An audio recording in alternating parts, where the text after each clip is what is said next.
Hoje é o dia que o Senhor fez para nós, dia de alegria, dia de santidade, dia de retiro comunitário. E hoje temos irmãos que são admitidos às ordens sacras. É muito bonito ver o Senhor dar sacerdotes à sua igreja e de prepará-los etapa após etapa. Então acompanhemos os nossos irmãos que hoje são admitidos às ordens sacras e todas as etapas que os nossos seminaristas vivem em vista do sacerdócio. É uma grande gratidão a Deus nesse retiro comunitário, podermos contemplar todas as vocações, depois de contemplarmos os estados de vida, os engajamentos comunitários, a vida consagrada, as virgens, os casamentos. Hoje é a festa do sacerdócio, é a festa daqueles que se preparam a dar livremente as suas vidas, porque ninguém nos tira a vida, somos nós que a damos livremente. Hoje queremos também continuar nessa meditação do nosso retiro sobre o dom da fidelidade e a alegria da perseverança. E hoje um dia bonito para meditarmos sobre Maria, modelo da perseverança. É o número 31 desse documento, diz assim: qual o modelo e sustentáculo de tal perseverança na fidelidade das pessoas consagradas foi constantemente indicada a Virgem Santa Maria.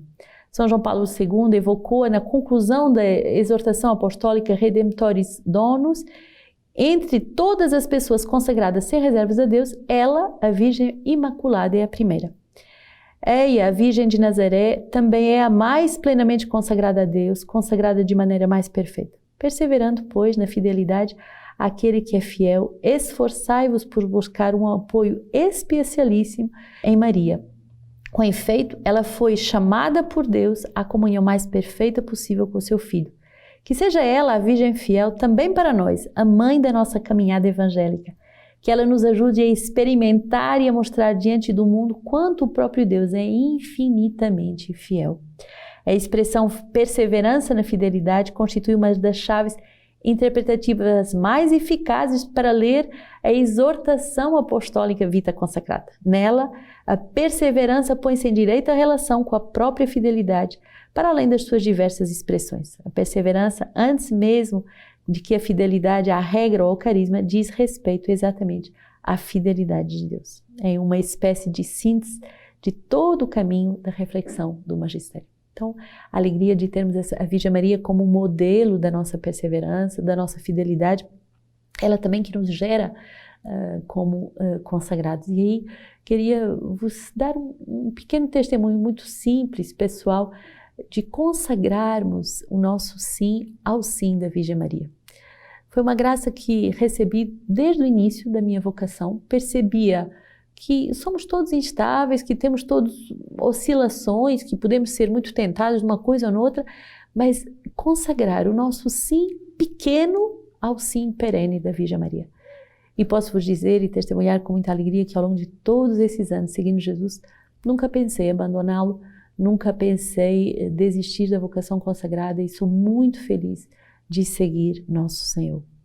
É certamente uma graça mariana, não vem de mim, a graça de perseverar no chamado do Senhor. Podemos passar por momentos de dificuldade, de traições, de calúnias, de tantas perseguições, de inconversões, de etapas de amadurecimento, de etapas de inconstância. Podemos passar por tanta coisa, mas há um sim que permanece no fundo do cálice. Essa graça eu devo à Virgem Maria.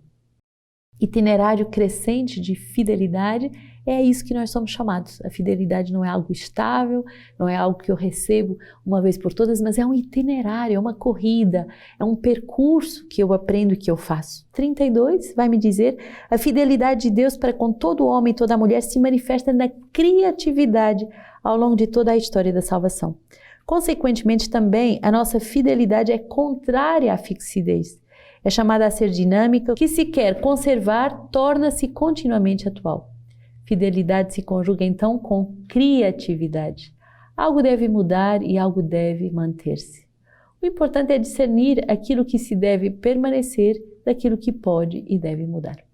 Por isso, aqui está o sentido da vocação, que é o da vida consagrada, uma iniciativa total do Pai, que requer daqueles que escolhem uma resposta de dedicação plena e exclusiva, experiência do amor gratuito de Deus, que é tão íntima e forte que a pessoa sente que deve responder com a dedicação incondicional da sua vida, consagrando tudo, presente, e futuro nas suas mãos.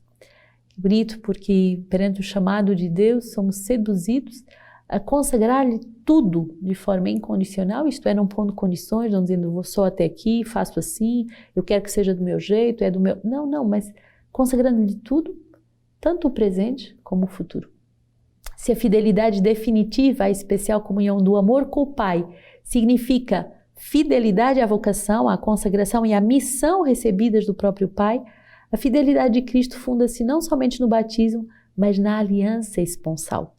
Podemos dizer, e assim escrevia São João Paulo II na Vita Consacrata, que a vida espiritual considerada como vida em Cristo, vida segundo o Espírito, se apresenta como um itinerário de crescente fidelidade. Vou repetir, a vida espiritual considerada como vida em Cristo, vida segundo o Espírito, se apresenta como um itinerário de crescente fidelidade. Onde a pessoa consagrada é guiada pelo Espírito e por ela configurada com Cristo, em plena comunhão de amor e de serviço à Igreja. Esse ser que, como ele, vem antes de todo o serviço, de todo o agir, pelo que a fidelidade a Cristo dos consagrados e das consagradas permite-lhes estar em prolongamento na história da especial presença do ressuscitado. E é exatamente na fidelidade ao Espírito Santo que todo consagrado pode ser sempre mais fiel à própria identidade. Na medida em que a virgindade pelo reino constitui um reflexo do amor infinito que une as três pessoas divinas na profundidade misteriosa da vida trinitária. Amor testemunhado pelo Verbo, encarnado até o dom da própria vida, amor derramado em nossos corações pelo Espírito Santo, que incita a uma resposta de amor a Deus e aos irmãos. Então, peçamos essa graça de sermos fiéis e sermos fiéis até o fim, de perseverarmos nesse caminho, nesse itinerário crescente de fidelidade e de guardarmos sempre o jeito de Maria, a forma de Maria ser fiel ao Verbo, a essa escuta, para que com ela possamos dizer, faça-se em nós, segundo a tua palavra. Isaías 35, 1 a 10, alegrem-se o deserto e a terra seca, rejubilem-se a estepe e a floresça, como o narciso, cubram-se de flores, sim, rejubilem-se com grande júbilo e exulte. A glória do Líbano será dada, bem como a beleza do Carmelo e do Saron. Eles verão a glória do Senhor, o esplendor do nosso Deus. Fortalecei as mãos abatidas, revigorai os joelhos cambaleantes. Dizei aos corações conturbados, sede forte, não temais. Eis que o vosso Deus vem para vingar-vos, trazer a recompensa divina. Ele vem para salvar-vos. Então se abrirão os olhos dos cegos e os ouvidos do surdo se desobstruirão. Então o coxo saltará como servo e a língua do mudo cantará canções alegres, porque a água jorrará do deserto e rios da estepe. A terra seca se transformará em brejo e a terra árida em mananciais de água. Onde repousam os chacais, ungirá um campo de juncos e de papiros. Ali haverá uma estrada, um caminho que será chamado caminho sagrado. E o impuro não passará mais por ele. Ele mesmo andará por esse caminho, de modo que até os estultos não se desgarrarão. Ali não haverá leão, o mais feroz dos animais selvagens não o trilhará, nele não será encontrado. Antes, por ele trilharão os redimidos. Assim voltarão os que foram libertados pelo Senhor, chegarão a Sião gritando de alegria e trazendo consigo uma alegria eterna. O gozo e a alegria os acompanharão, a dor e os gemidos cessarão. Essa profecia hoje que nos é dada de um povo redimido, um povo salvo, um povo que aprendeu a ser perseverante, fiel. É um povo que virá gritando de alegria, que trará consigo uma alegria eterna, uma alegria que fará passar todas as dores e os gemidos. Então pensamos ao Senhor esse itinerário da fidelidade, que é sempre crescente e que nos faz passar das trevas para a luz, das lágrimas à alegria, da esterilidade à fecundidade. Salmo 84, vou ouvir o que o Senhor Deus diz, porque Ele fala de paz ao seu povo e seus fiéis, para que não voltem à insensatez. Sua salvação está próxima dos que o temem e a glória habitará em nossa terra. Amor e verdade se encontram, justiça e paz se abraçam. Da terra germinará a verdade e a justiça se inclinará do céu. O próprio Senhor dará a felicidade e a nossa terra dará o seu fruto. A justiça caminhará à sua frente e com os seus passos traçará um caminho. A verdade e o amor se encontram e o Senhor vai nos tornando felizes e fecundos nesse caminho de fidelidade. Lucas 5, certo dia, enquanto ensinava, achando-se ali sentados fariseus e doutores da lei, vindo de todos os povoados da Galileia, da Judeia e de Jerusalém, ele tinha um poder do Senhor para operar curas.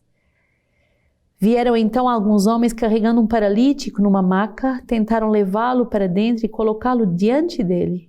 E como não encontravam um jeito de introduzi-lo por causa da multidão, subiram ao terraço e, através das telhas, desceram-no com a maca no meio dos assistentes diante de Jesus. E vendo-lhes a fé, disse ele: Homem, teus pecados estão perdoados.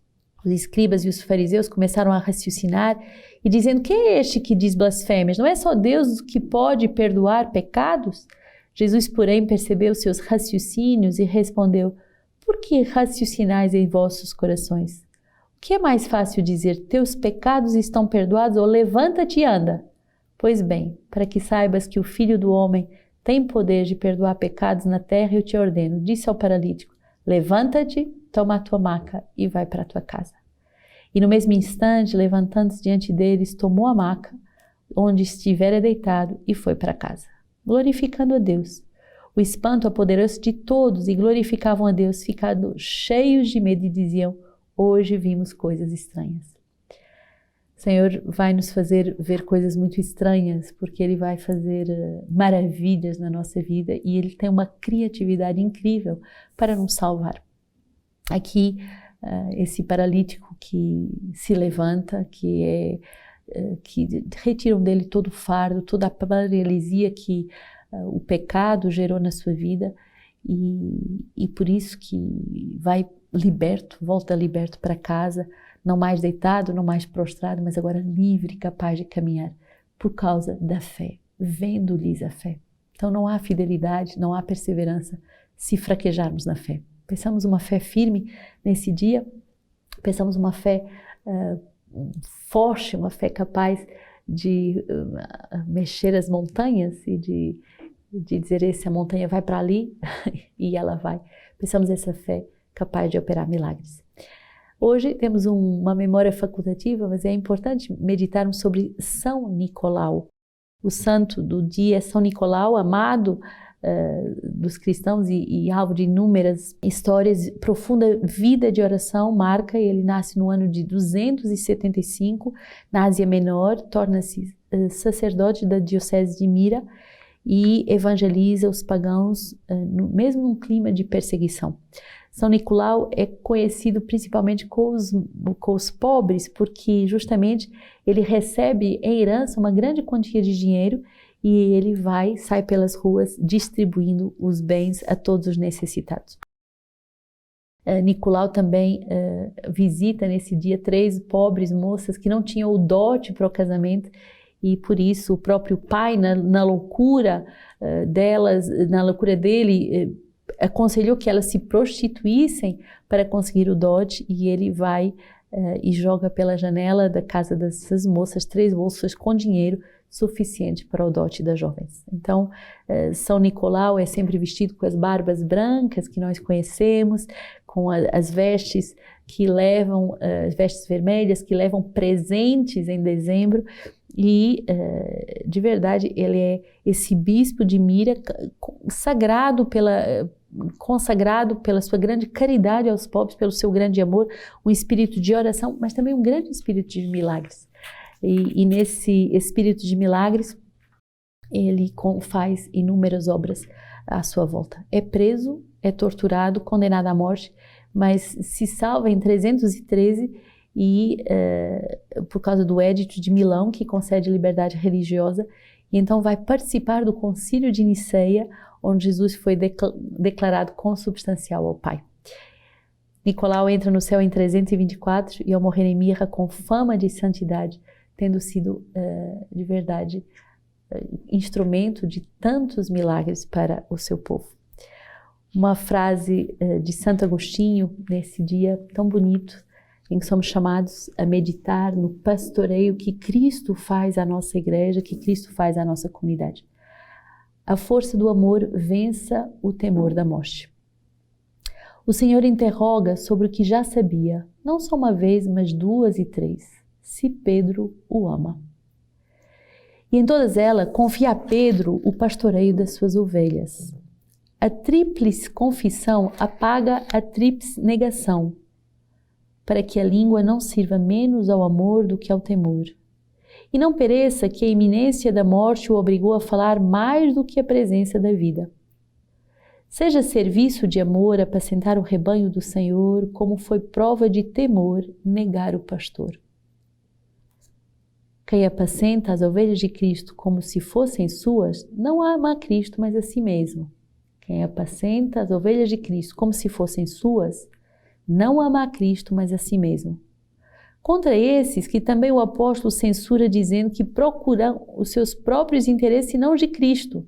Estas palavras que o Senhor repete insistentemente são uma séria advertência. Então o que quer dizer? Tu me amas? Apacenta as minhas ovelhas. Se não, se me amas, não penses em te apacentar a ti mesmo, mas sim as minhas ovelhas.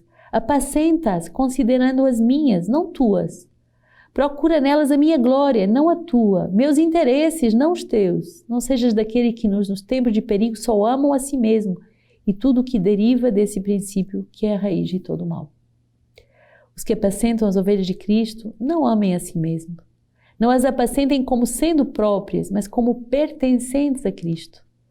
O defeito que mais convém evitar aos que apacentam as ovelhas de Cristo consiste em procurar os próprios interesses e não os de Jesus Cristo, destinando ao proveito próprio aqueles por quem Cristo derramou o seu sangue. O amor de Cristo deve crescer até atingir tal grau de ardor espiritual naquele que apacenta as suas ovelhas que supere até mesmo o natural medo da morte, que nos leva a não querer morrer, ainda que queiramos viver com Cristo. Contudo, por maior que seja o temor da morte, deve vencê-lo a força do amor com que se ama aquele que, sendo nossa vida, quis sofrer até a morte por nós. Na verdade, se não houvesse ou se fosse insignificante o mal da morte, não seria tão grande a glória dos mártires. Mas, escutem bem, se o bom pastor que deu a vida por suas ovelhas suscitou tantos mártires entre as suas ovelhas, quanto mais não devem lutar pela verdade até a morte e até o sangue contra o pecado aqueles que receberam o encargo de apacentá-las, isto é, de instruí-las e de dirigi-las. Por esse motivo, diante dos exemplos da paixão de Cristo e ao pensar em tantas ovelhas que já o imitaram, quem não compreende que os pastores devem ser os primeiros a imitar o pastor? Na verdade, os mesmos pastores são também ovelhas do único rebanho governado pelo único pastor. Na verdade, os mesmos pastores são também as ovelhas do único rebanho governado pelo único pastor. De todos nós, ele fez suas ovelhas. Por todos nós padeceu. Para padecer por todos nós, ele mesmo se fez ovelha. Então que o Senhor seja glorificado de ser ele o único pastor do único rebanho que é a sua igreja.